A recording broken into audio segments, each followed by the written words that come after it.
dentro de la medicina, pero que, digamos, es relativamente frecuente al momento de evaluar pacientes en la práctica médica, ¿no?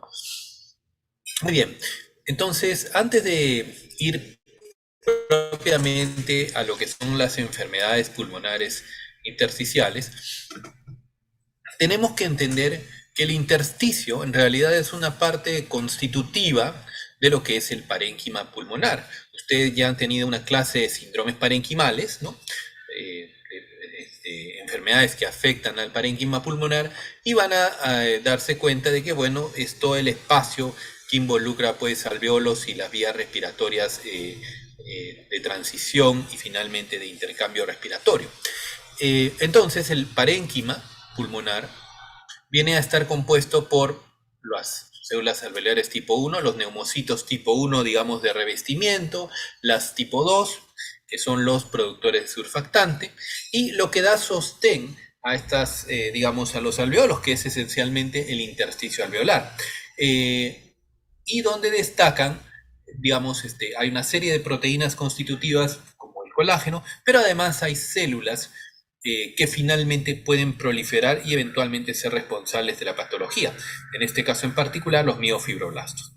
Y bueno, también están los macrófagos alveolares e intersticiales, que tienen esta función de vigilancia, de scavenger, como le llaman los americanos, ¿no? Bien, entonces es importante recordar que el intersticio es una parte constitutiva del parénquima, por lo cual es un poco artificial la diferenciación entre parenquimal e intersticial. Dicho esto, bueno, definimos al intersticio entonces como el espacio entre las membranas basales epitelial, y nos referimos al epitelio alveolar y al endotelio. Digamos, este espacio por el cual tiene que pasar el oxígeno finalmente para llegar del alveolo al endotelio está dado efectivamente por el intersticio, ¿no? Entonces, si queremos verlo de manera esquemática, ¿no? Esto en amarillo representa el alveolo, estas células aplanadas representan los neumocitos tipo 1 y estas células a manera de nube, los neumocitos tipo 2 productores de surfactante. Y bueno, el oxígeno debe pasar para llegar a este vaso sanguíneo, que está cortado acá por la mitad, ¿no? Y entonces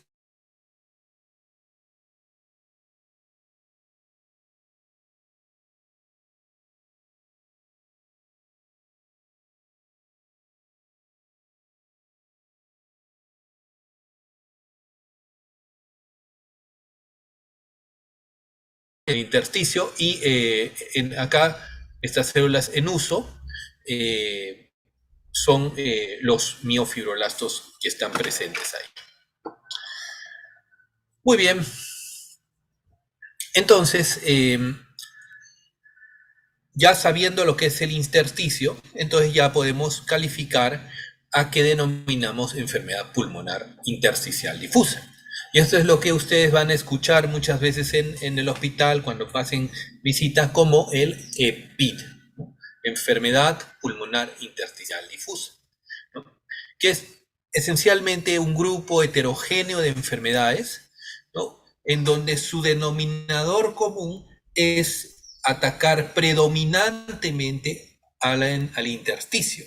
Y hablo de predominantemente porque es casi imposible que se afecte exclusivamente al intersticio sin finalmente terminar de afectar a los alveolos. Y es por ello que muchos autores prefieren llamar a la enfermedad intersticial difusa enfermedad parenquimal pulmonar difusa, ¿no? Sin embargo, a lo largo de los años esta corriente ha cedido porque la enfermedad pulmonar intersticial difusa afecta de manera principal o primaria al intersticio, mientras que el compromiso alveolar viene a ser secundario. Mientras que cuando nosotros hablamos en general de síndromes parenquimales, como ustedes han tenido en la clase, por ejemplo, consolidación, ¿no? Atelectasia, son síndromes que afectan primariamente a las estructuras alveolares y posteriormente pueden afectar al intersticio, ¿no? Entonces, la enfermedad pulmonar intersticial difusa afecta predominantemente al intersticio, pero casi nunca lo atacan de manera exclusiva. Son en realidad un montón de entidades, son cerca de 200 entidades, así que otro gran, un concepto importante y un gran error que se hace es, este paciente tiene EPID. Cuando ustedes dicen EPID es un síndrome, ¿no? Es decir, es una agrupación de enfermedades que tienen como fisiopatología común la afectación predominante intersticial, pero son muchas enfermedades diferentes, ¿no?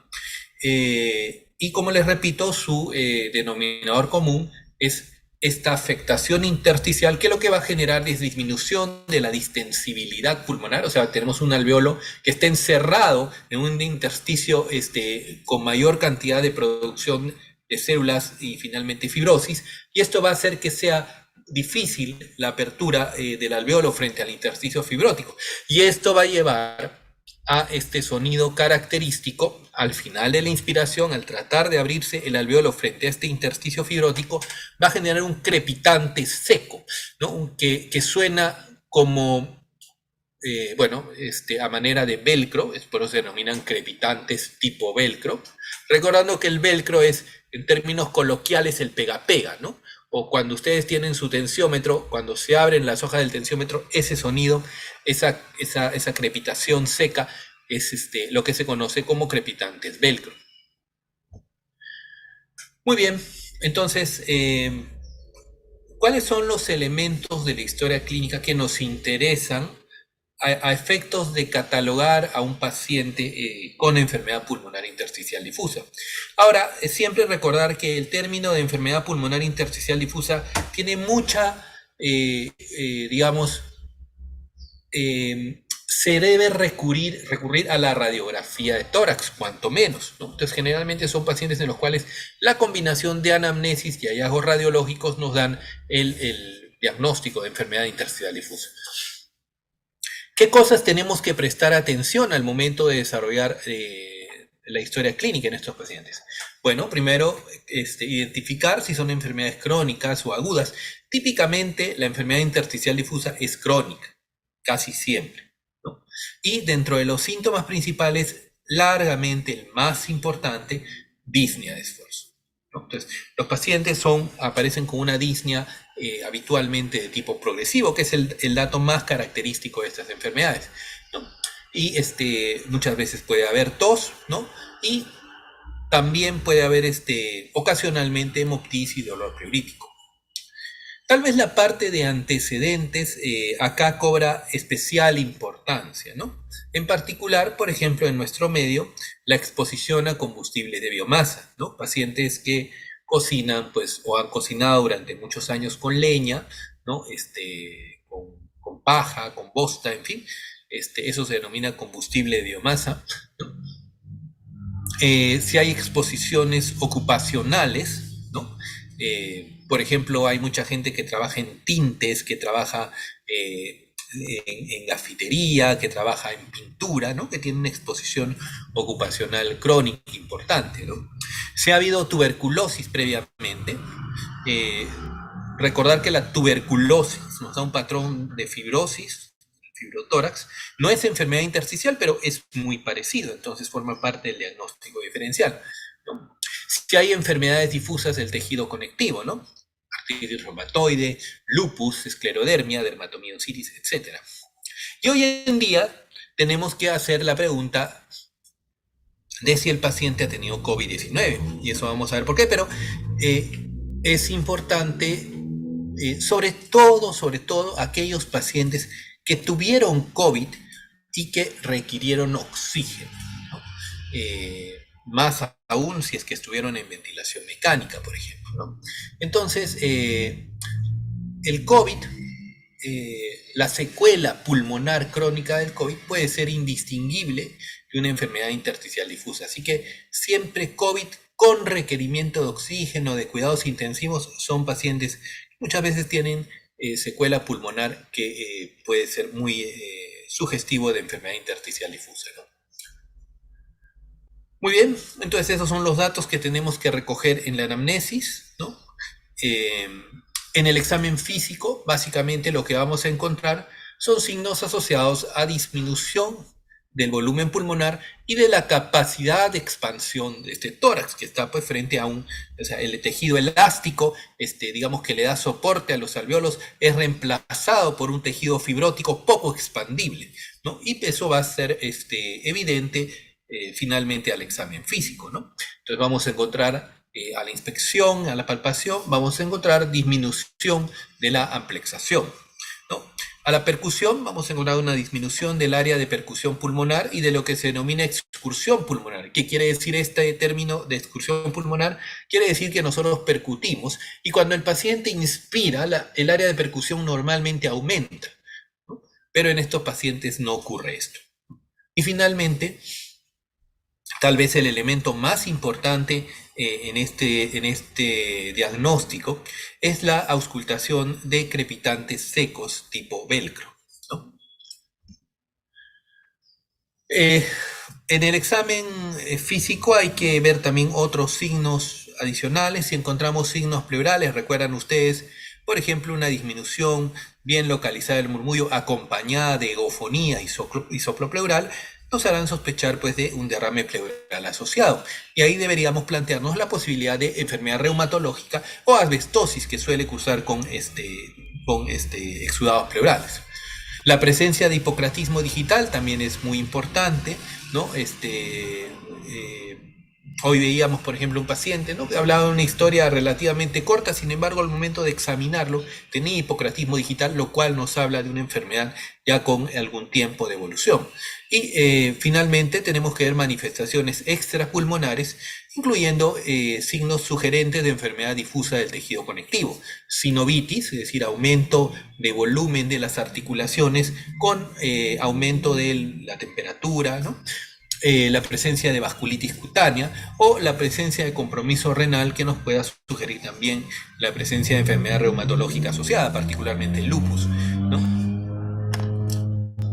Muy bien, entonces hemos visto un poco la definición, qué cosa debemos preguntar incidir en la anamnesis, qué podemos encontrar en el examen físico, tanto pulmonar como extrapulmonar, y a partir de esto ya nosotros tenemos que clasificar a la enfermedad pulmonar de acuerdo a si hay una etiología claramente definida o si es que no ocurre esto. Entonces, ¿qué causas, digamos, qué enfermedades pueden cursar con enfermedad intersticial? Bueno, las enfermedades difusas del tejido conectivo pueden dar enfermedad intersticial, ¿no? Y clásicamente las tres que más van con esto son esclerodermia, ¿no? La esclerodermia, ustedes saben que es una enfermedad autoinmune en la cual se fibrosa, digamos, la piel, pero también se fibrosan otras mucosas, por ejemplo, la del esófago, que se vuelve como un tubo duro, y se fibrosa también el pulmón. Entonces, en esclerodermia podemos encontrar enfermedad intersticial, ¿no? Polimiositis, enfermedad inflamatoria muscular, ¿no? Y artritis reumatoide como parte del espectro de pulmón reumatoide. Recuerden que pulmón reumatoide, o sea, la artritis reumatoide, tiene varias manifestaciones pulmonares conocidos como pulmón reumatoide, ¿no? Y ahí encontramos nódulos pulmonares, encontramos derrame pleural y encontramos fibrosis. Bien, también como causas digamos, conocidas, de etiología conocida, es la exposición a asbestos, ¿no? Silicosis, que son en los trabajadores de vidrio, ¿no? O beriliosis. Dentro de los fármacos, esto tal vez valga la pena incidir, porque estos fármacos son de uso, o sea, hay muchísimos fármacos, hay una lista de más de 50 fármacos que han sido ligados a enfermedad intersticial difusa. Sin embargo, en la práctica, los que más se ven son estos que son de uso también muy común, ¿no? Amiodarona, que es un fármaco muy utilizado para el manejo de arritmia cardíaca, ¿no? La nitrofurantoína, que es un antibiótico, un nitrofurano, muy utilizado en el tratamiento de las infecciones de tracto urinario y que se utiliza también para pacientes con enfermedades de infecciones urinarias recurrentes, ustedes van a ver que se utiliza para la profilaxis, para evitar que hagan otra vez enfermedad. Y el metotrexato, ¿no? Que se utiliza mucho, bueno, es un antineoplásico de inicio, pero se usa mucho en enfermedades del tejido conectivo, particularmente en artritis reumatoide, lo que muchas veces nos pone en una dificultad, porque viene un paciente con artritis que toma metotrexato y que viene con fibrosis. Entonces la pregunta es, ¿tiene fibrosis por la artritis o por tomar metotrexato? ¿No? Entonces, obviamente lo más cauto es retirar el metotrexato, pero habría que plantearse si digamos, la causa es artritis o el metotrexato, ¿no? Terapia antineoplásica, ¿no? Existen, bueno, sobre todo cuando esto lógicamente va dirigido al pulmón, el uso de radioterapia puede generar enfermedad intersticial posterior y también la quimioterapia, ¿no? Y finalmente, las exposiciones ambientales, básicamente lo que se llama la alveolitis alérgica extrínseca, es decir, es la enfermedad intersticial causada por la exposición a polvos orgánicos. Acá, por ejemplo, tenemos por ejemplo, la gente que trabaja con palomas, la gente que trabaja con ganado, la gente que trabaja con paja, la gente que trabaja con algodón. Es decir, esta exposición a polvos orgánicos puede desencadenar, pues, también un proceso inflamatorio a nivel alveolar, y esto se denomina justamente alveolitis alérgica extrínseca. Y acá uno de los datos interesantes es que esto, por ejemplo, ¿no? Esto hemos visto en algunos trabajadores de gamarra que están expuestos al polvo de algodón, y entonces ellos, por ejemplo, durante la semana le falta el aire, tienen tos, ¿no? Y sin embargo el fin de semana están bien, ¿no? Y entonces a veces les dicen que bueno, que es un mañoso, ¿no? Porque solo cuando vas a trabajar te dan síntomas, y en realidad es porque justamente ese es el momento en el que están expuestos, ¿no? Y acá una consideración importante, la enfermedad intersticial difusa, digamos, nosotros hemos visto mucho paciente con exposición a humo de leña, a combustible de biomasa, que hace esta enfermedad intersticial difusa. Sin embargo, ustedes no lo van a encontrar en general en la literatura como una causa conocida, ¿no? Hay varios, digamos, peruanos que creemos que la exposición a biomasa es una causa importante de enfermedad intersticial difusa, pero eso no es digamos, aún no es un consenso en la literatura, así que esperemos pues que en algún momento esto se considera, pero en la vida real ustedes van a tener varios pacientes en donde, con enfermedad intersticial, en donde van a encontrar pues la exposición a biomasa como un elemento importante, ¿no? Ahora bien, a veces, bueno, hemos hecho nuestra anamnesis completa y este paciente no recibe fármacos, no tiene enfermedades del tejido conectivo, no tiene exposiciones ocupacionales a polvos inorgánicos o a polvos orgánicos, y no ha recibido pues terapia antineoplásica previa. Entonces nos enfrentamos a enfermedades intersticiales de etiología desconocida, ¿no? Incluyendo, ¿no? Las neumonías intersticiales idiopáticas, que son largamente las más importantes. Lo más común, la enfermedad pulmonar intersticial difusa más común, probablemente sea la neumonía intersticial idiopática, en casi todas las series en todo el mundo. Y dentro de estas neumonías intersticiales idiopáticas, probablemente fibrosis pulmonar idiopática es la más común, ¿no? ¿Existen otras entidades que pueden dar esto? Sí, ¿no? Y acá son enfermedades mucho más raras, ¿no? Incluyendo la linfangioleiomyomatosis, que es una enfermedad casi exclusiva de mujeres, que además combina neumotórax y derrames pleurales. Es una enfermedad extraña, ¿no? La proteinosis alveolar, que no es estrictamente una enfermedad intersticial, porque lo que ocurre es más bien que hay una disfunción de los neumocitos tipo O aparentemente, y toda la vía respiratoria desde los alveolos se llena de una sustancia lechosa, que básicamente lo que hacemos es le lavamos, le hacemos una broncoscopía y se le lava toda la vía respiratoria y el paciente se siente mucho mejor. Y bueno, eso es el manejo de la enfermedad. Una enfermedad también extremadamente rara, ¿no? También existen formas asociadas a granulomatosis, por ejemplo, en este caso la sarcoidosis, que generalmente se presenta como adenopatía iliar asociada a enfermedad intersticial, ¿no? En el Perú no tenemos granulomatosis, no tenemos, perdón, sarcoidosis, pero tal vez en algún momento veamos a algún paciente. Y bueno, algunas vasculitis y enfermedad pulmonar eosinófila puede también estar en esta categoría.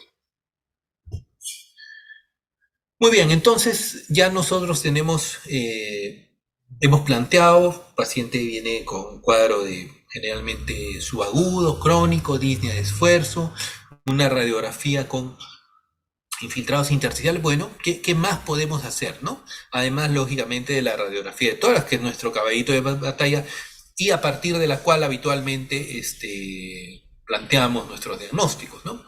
O nuestro diagnóstico de enfermedad intersticial, ¿no?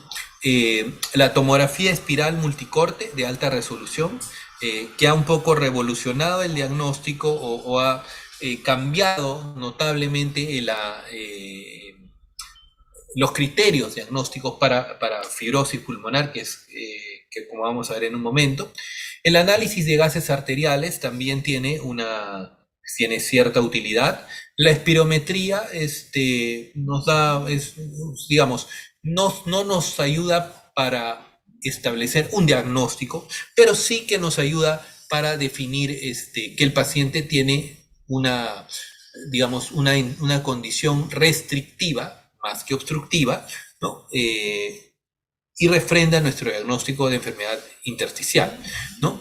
La capacidad de difusión de monóxido de carbono también es importante. Recuerden que la capacidad de difusión de monóxido de carbono básicamente nos indica cuán permeable está, digamos, esta vía desde el alveolo hasta el endotelio. Si nosotros tenemos un intersticio engrosado que no deja pasar el monóxido, entonces habrá una disminución de la capacidad de difusión de monóxido de carbono, ¿no?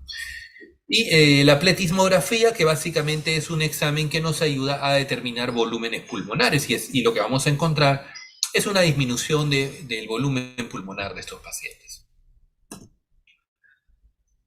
Acá pueden observar una radiografía típica de un paciente con enfermedad pulmonar intersticial. Vean ustedes que tenemos en la parte de los campos pulmonares superiores y medios un infiltrado denominado intersticial de tipo reticular. ¿Ven? Acá reticular se refiere que parece una red. Entonces hay infiltrados reticulares y se hacen mucho más patentes en las zonas inferiores de ambos campos pulmonares. En la tomografía, lo que pueden encontrar es, sobre todo cuando ya tenemos estados avanzados, vamos a encontrar este patrón en el cual se destruyen los alveolos y solamente quedan septos fibróticos que adoptan una estructura poliédrica, ¿no? Agrupándose en zonas que simulan las celdas de un panal de abeja. Y esto es lo que se llama, así como, bueno, justamente por esa analogía, patrón en panal de abeja. Entonces, este patrón en panal de abeja, que son, como le digo, tractos fibróticos que adoptan formas poliédricas habitualmente en las zonas posterior-inferiores de ambos campos pulmonares, este patrón de panal de abeja nos habla de una fibrosis pulmonar más o menos avanzada, ¿no? A la histología, pues básicamente lo que encuentran es fibrosis, incremento de tejido fibrótico en forma difusa, ¿no? Y quisiera ahí recordarles que, bueno, que no todo patrón intersticial, o sea, cuando vemos una radiografía y encontramos un patrón intersticial, encontramos un infiltrado de tipo reticular bilateral, ¿no? Pero no todo, o sea, una cosa es el patrón intersticial de la radiografía y otra cosa es la enfermedad intersticial. O sea, la enfermedad intersticial se caracteriza, o digamos, cuando uno toma una radiografía, tienen un patrón intersticial radiológico. Pero no todo patrón intersticial radiológico involucra una enfermedad pulmonar intersticial difusa. ¿Sí? O sea, existen condiciones que no son EPI, que no son enfermedad intersticial difusa, que pueden dar un patrón intersticial en la radiografía. Por ejemplo, neumonía, ¿no? Particularmente aquella asociada a gérmenes atípicos, micoplasma, clamidia y legionela, puede no darles las clásicas consolidaciones lobares, sino simplemente un patrón, digamos, una imagen con un compromiso intersticial, el cual después mejora conforme se trata la neumonía, ¿no? La neumonía por SARS-CoV-2, o sea, cuando ustedes tienen COVID grave con neumonía asociada a COVID, también da un patrón intersticial, ¿ah? ¿No? Y finalmente hay también neoplasias que tienen una diseminación a través de la vía linfática. Esto se denomina carcinomatosis linfangítica. Y esta diseminación por vía linfática va a expresarse radiológicamente como tractos densos que simulan un compromiso pulmonar intersticial. Así que, entonces, estas son condiciones infecciosas y no infecciosas que pueden dar un patrón radiológico intersticial sin ser enfermedades pulmonares intersticiales. Muy bien, los gases arteriales nos van a mostrar hipoxemia. Podemos encontrar aumento del gradiente alveolo arterial, ¿no? Por la dificultad del proceso de hematosis. Y un dato importante es que la hipercapnia es infrecuente. O sea, estos pacientes, pese a la dificultad en el proceso de hematosis, no retienen CO2. Si ustedes ven un paciente con EPIT o con sospecha de EPIT, con retención de CO2, duden mucho del diagnóstico. O en todo caso, es un paciente que tiene una enfermedad intersticial difusa coexistiendo con una enfermedad pulmonar obstructiva crónica. Es el famoso EPIT-EPOC. Cuando vean EPIT-EPOC, o sea, paciente con enfermedad intersticial difusa, y que además tiene datos consistentes con enfermedad obstructiva crónica, hipercapnia, sibilantes, expiración prolongada, esto casi siempre se debe a enfermedad por inhalación de biomasa en nuestro medio. La espirometría, que ya hemos comentado, es de valor limitado para el diagnóstico diferencial. Sin embargo, suele ser proporcional a la gravedad del cuadro, ¿no? Si este es un patrón normal de flujo-volumen, ¿no? Donde nosotros tenemos, ¿no?, un flujo expiratorio pico y que, bueno, ese flujo va cayendo rápidamente. Esto es la inspiración. Esta misma curva de flujo-volumen en los pacientes con patrón restrictivo tiene la misma morfología, pero es una curva mucho más pequeña porque tiene menos volúmenes pulmonares, y esto es lo que se denomina un patrón restrictivo, ¿no? Después, al final, podemos, si tienen algún interés, podemos conversar un poco sobre las diferencias entre los patrones restrictivos u obstructivos, pero eso entiendo que ya lo han revisado en una clase previa. Muy bien, por ejemplo, vean acá, este es el caso de un paciente, ¿no?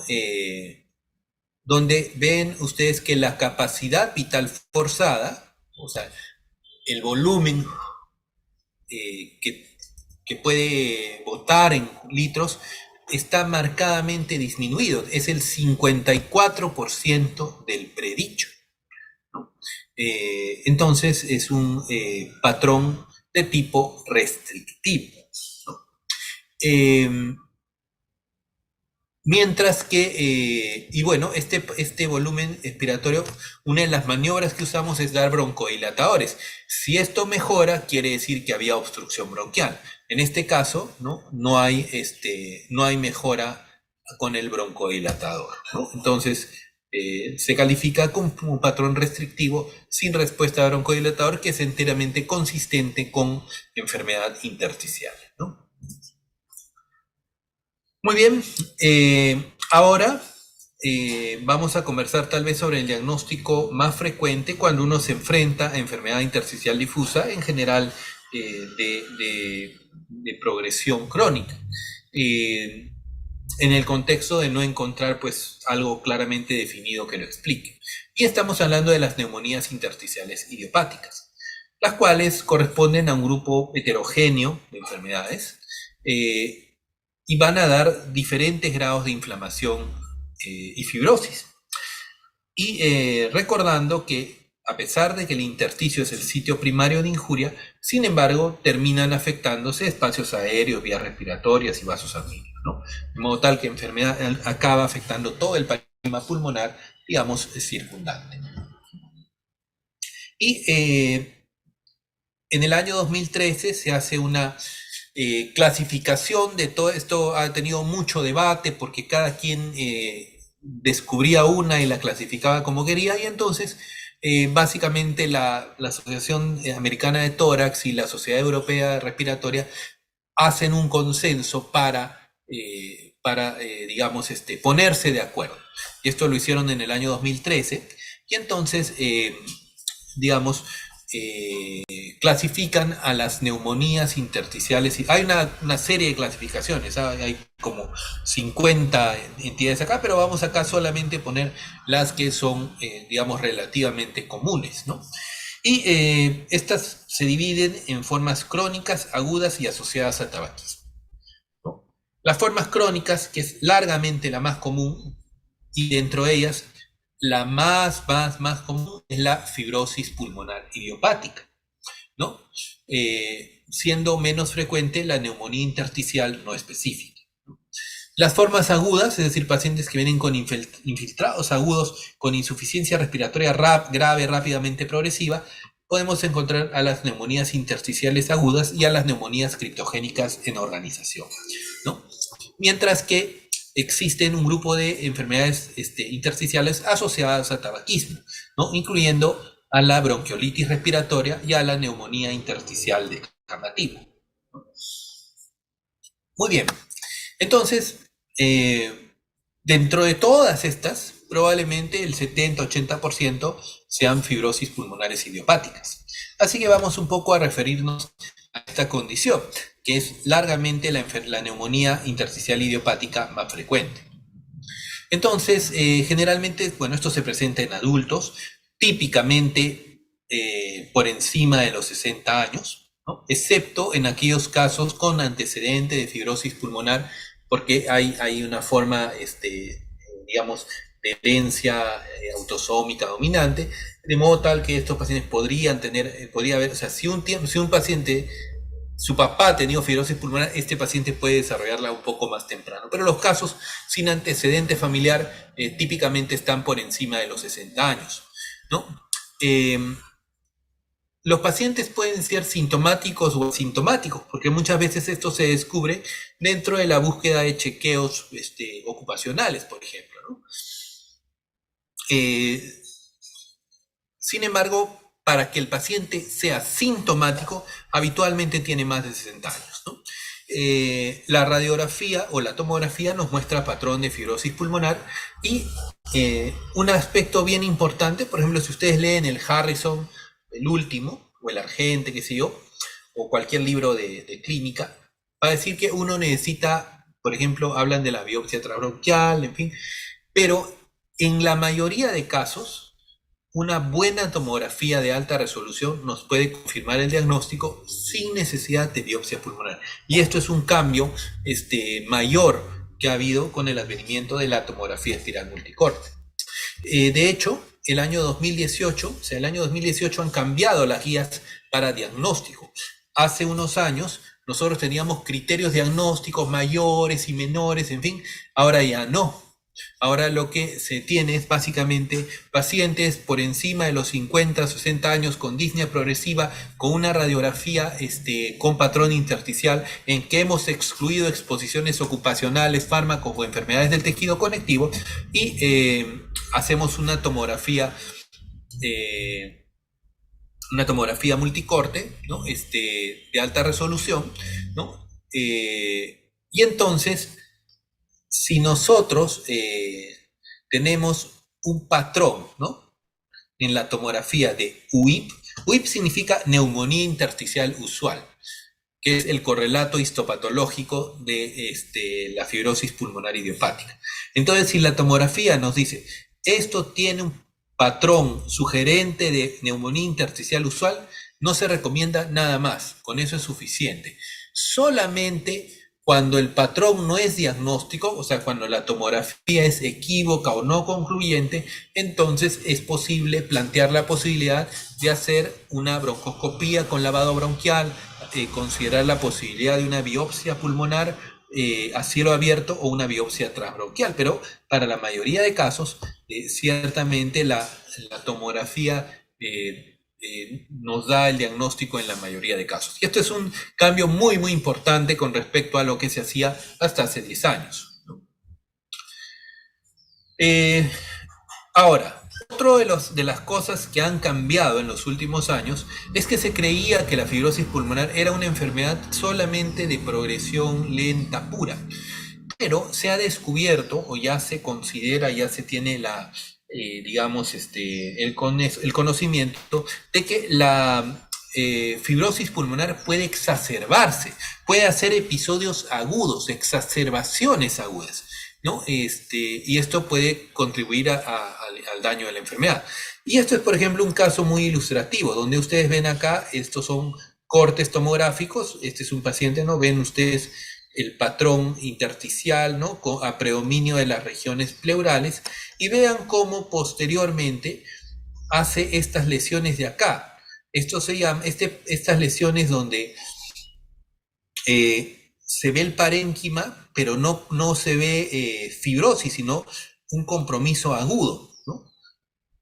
Igualmente acá, esto vean acá y compárenlo con estas imágenes que se denominan en patrón de vidrio deslustrado o de vidrio esmerilado. Entonces, estos patrones, acá por ejemplo no hay, y acá hay un patrón de vidrio deslustrado, vidrio esmerilado, que nos habla de una exacerbación aguda de una fibrosis pulmonar. O sea, sobre lo crónico tiene una especie de brote, de episodio de exacerbación, ¿no? Y eso se llama exacerbación aguda de fibrosis pulmonar idiopática. Esto recién se ha incluido en el año 2018, así que todavía no está en nuestros libros de texto. Y digamos, la parte de terapéutica está todavía en fase de ensayos clínicos, pero ya es una entidad bien reconocida. Es decir, la fibrosis pulmonar puede tener también episodios de exacerbación. Recordar finalmente que en el Perú, ¿no?, la enfermedad por inhalación de combustibles de biomasa puede generar una combinación de fibrosis que simula, o mejor dicho, que es un tipo de enfermedad pulmonar intersticial difusa, pero a la vez puede causar EPOC. Entonces, siempre recordar, cuando tiene un paciente con combinación de intersticial difusa y obstructiva crónica, probablemente sea inhalación de combustible de biomasa, ¿no? Que es un tema realmente, la enfermedad por inhalación de combustibles de biomasa es un tema apasionante porque no está en ningún capítulo de los libros, la vemos mucho, pero nadie la sistematiza, ¿no?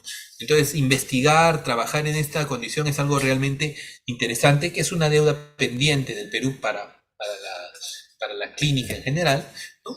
Y acuérdense también que hay una serie de enfermedades que pueden llevar a la fibrosis pulmonar sin ser enfermedades pulmonares intersticiales, entre ellas la tuberculosis, o sea, el fibrotórax tuberculoso, lleva fibrosis pulmonar, pero no es una enfermedad intersticial difusa. O sea, la tuberculosis no es una enfermedad pulmonar intersticial difusa. Y lo mismo sucede con el COVID, ¿no? La neumonía grave por COVID nos deja una secuela fibrótica, pero no es una enfermedad intersticial difusa, ¿no? Entonces son enfermedades que llevan a fibrosis, pero que no son consideradas como EPI. Muy bien. Entonces esto es lo que queríamos conversar con ustedes el día de hoy. Y para terminar, vamos a hacer un pequeño control, así que vamos a